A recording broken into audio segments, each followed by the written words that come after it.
Hi friends, இன்றைக்கி எங்கள் வீட்டில் கொஞ்சம் உருளைக்கிழங்கு பொரியல் மிச்சமாயிடுச்சுங்க. இவ்வளோ மிச்சமாயிருச்சு. என்ன பண்ணுறதுன்னு தெரில, யாருமே சாப்பிடல. அதனால் அது அப்படியே இவங்களை எப்படி சாப்பிட வைக்கலான்னு நானே ஒரு ஐடியா பண்ணி சீஸி வடா பாவ் மாதிரி செய்யலான்னு ஆரம்பிச்சிட்டேங்க. இருக்கிற உருளைக்கிழங்குலாம் கொஞ்சம் பெருசு பெருசாக இருந்துச்சு. அதெல்லாம் நல்லா மசிச்சு விட்டுட்டு அப்படியே உருண்டை பிடிச்சாச்சு. உங்களுக்கு எவ்வளோ பெருசு உள்ளே வைக்கிற அந்த வடை வேணுமோ அந்தளவுக்கு உருண்டை பிடிச்சி எடுத்துக்கலாம். இவ்வளோ உருண்டை வந்திருக்கும் பாருங்கள். இவ்வளோ பொரியல் மிச்சமாயிடுச்சு. யாருமே சாப்பிடவே இல்லைங்க. எப்படியாச்சும் இதை சாப்பிட வச்சிடலாம். நான் இன்றைக்கி ஒரு டிஷ்ஷை ட்ரை பண்ணிட்டேன். இப்போ இதை ஒரு பேட்டரில் முக்கி நம்ம போண்டா மாதிரி போட்டு எடுத்துக்கலாம்.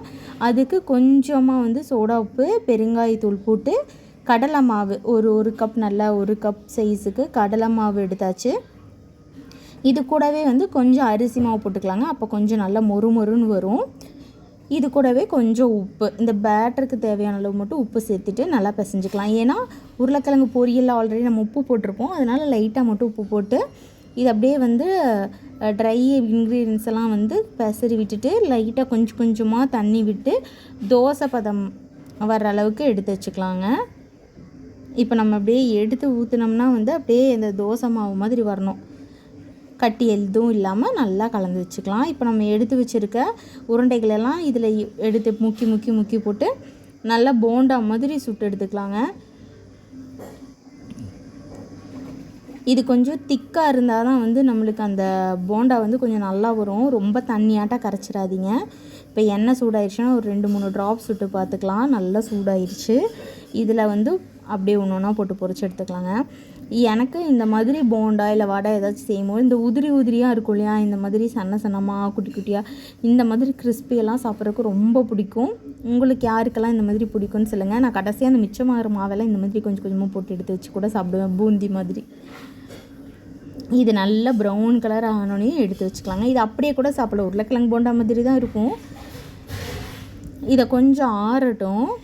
இன்றைக்கி நான் இது செய்யறதுக்கு பன் கடையில் வாங்கியிருந்தேன். இந்த குட்டி குட்டி பன் இருக்கும் இல்லைங்க, அந்த மாதிரி. இது கொஞ்சம் ஸ்வீட் பன்.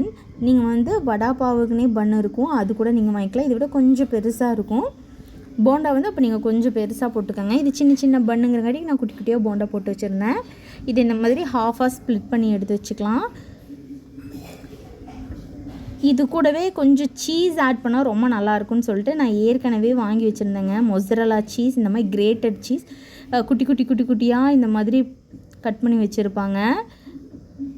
உங்களுக்கு கொஞ்சம் பெரிய சீஸாக இருந்தாலும் ஓகே, இல்லை சீஸ் ஸ்லைஸாக இருந்தாலுமே நல்லா தாங்க இருக்கும். இந்த மொசரலா சீஸ்னால் கொஞ்சம் அப்படியே இழுத்தோம்னா ரப்பர் மாதிரி வரும். அது எங்கள் வீட்டில் குழந்தைகளுக்குலாம் ரொம்ப பிடிக்கும். அதுக்காண்டி நான் கொஞ்சம் வாங்கி வச்சுருப்பேன் ஸ்டாக்கு. அது இருந்தங்காட்டிக்கு நான் இதை கொஞ்சம் சீஸ் வடா பாவ் மாதிரி செஞ்சுட்டேன்.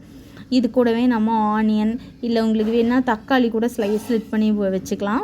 அப்புறம் சாஸஸ் ஏதாச்சும் இருந்தால் கூட நீங்கள் ஆட் பண்ணிக்கலாம். நான் இன்றைக்கி எந்த சாஸும் ஆட் பண்ணலை. இது நல்லா அந்த போண்டா வச்சு நல்லா அமுக்கி விட்டோம்னா ஃப்ளாட்டாக கொஞ்சம் கிடைக்குங்க. அப்படியே வச்சோம்னா சீஸ் மெர்ஜ் ஆகாது. அதனால் கொஞ்சம் இதை நல்லா ப்ரெஸ் பண்ணி விட்டுக்கலாம். நம்மளுக்கு எவ்வளோ சீஸ் வேணுமோ அவ்வளோ ஃபில்லிங் பண்ணிக்கலாம். மேலே கீழே அந்த மாதிரி ஃபில் பண்ணிவிட்டு இதே மாதிரி நம்ம எல்லாத்தையும் ரெடி பண்ணி எல்லா பண்ணையும் ரெடி பண்ணி வச்சுக்கலாம். இப்போ நான் தோசைக்கல்லையே கொஞ்சம் பட்டர் போட்டு நம்ம ரெடி பண்ணி வச்சுருக்க எல்லா பண்ணையுமே இதில் வச்சு நல்லா டோஸ்ட் பண்ணி எடுத்துக்கலாங்க. நல்லா அது டோஸ்ட் ஆகணும். அப்போ தான் சீஸ் அப்படியே மெல்ட் ஆகி ரொம்ப யம்மியாக இருக்கும். இது கூடவே நீங்கள் பீஸா சாஸ் கூட ஆட் பண்ணிக்கலாம். பீஸா சாஸ் இல்லைனா க்ரீன் சாஸ் அந்த மாதிரியெல்லாம் ஆட் பண்ணிங்கன்னா ரொம்ப டேஸ்ட்டாக இருக்கும். நான் இன்றைக்கி பாப்பாவுக்கு செய்கிறங்காட்டி கொஞ்சம் பிளெண்டாக தான் செஞ்சுருக்கேன். அதை நல்லா ப்ரெஸ் பண்ணி விட்டுக்கலாங்க. அப்போ தான் அந்த சீஸ் இது கூட நல்லா ஒட்டும். அதே மாதிரி நம்ம வச்சுருக்க அந்த போண்டா அந்த இதுவுமே இந்த பன்னோட நல்லா மெர்ஜாகி வரும்.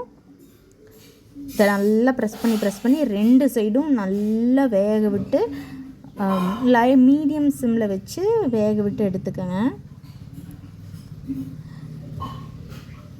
இது ரொம்ப டேஸ்ட்டாக இருக்குங்க. நம்ம ப்ரெட்டில் கூட இந்த மாதிரி பண்ணலாம். பன் இல்லைனா ப்ரெட்டு கூட நீங்கள் சாண்ட்விச் ப்ரெட்டு வாங்கிட்டு இந்த மாதிரி பண்ணிங்கன்னா கூட ரொம்ப நல்லாயிருக்கும். இதுக்கு மேலே நான் கொஞ்சம் ஓரிகனோ மட்டும் லைட்டாக க்ரஷ் பண்ணி இது கூட சேர்த்துக்கிறேன். இது ஃப்ளேவர் ரொம்ப டேஸ்ட்டாக இருக்கும். இந்த ஓரிகனோலாம் சேர்க்கும் போது ரொம்ப நல்லாயிருக்குங்க. இப்போ கொஞ்சம் ஆற விட்டு நம்ம சர்வ் பண்ணிக்கலாம். இது சாஸ் கூட சர்வ் பண்ணால் ரொம்ப டொமேட்டோ கெச்சப் இல்லைனா சாஸ் ஏதாச்சும் கூட சர்வ் பண்ணிங்கன்னா ரொம்ப நல்லாயிருக்கும். இப்போ அதை அப்படியே பிரித்து பார்த்தோம்னா சீஸ் அப்படியே வரும் பாருங்கள். இது தாங்க எங்கள் வீட்டு பாப்பாவுக்கு ரொம்ப பிடிக்கும். இதுக்காண்டி தான் நான் மொசரல்லா சீஸ் வாங்கினேன். இதை வந்து டொமேட்டோ கெச்சப் இல்லைன்னா சாஸ் க்ரீன் சில்லி சாஸ் கூடலாம் சாப்பிட்டோம்னா ரொம்ப நல்லாயிருக்கும். இந்த மாதிரி நீங்களும் ஒரு டைம் ட்ரை பண்ணி பார்த்துட்டு உங்களுக்கு எப்படி பிடிச்சிருக்கு இல்லை எப்படி வந்துச்சுன்னு சொல்லுங்கள். பெரியவங்கன்னா இது கூட நீங்கள் நல்லா காரமான சாஸ் எல்லாம் வந்து ஆட் பண்ணி செஞ்சிங்கன்னா இன்னும் டேஸ்ட்டாக இருக்குங்க. பீஸா டேஸ்ட்லேயே வரும் இது. எங்கள் வீட்டில் எல்லாத்துக்குமே ரொம்ப பிடிச்சிது. நீங்களும் எப்படி இருக்குன்னு சொல்லுங்கள்.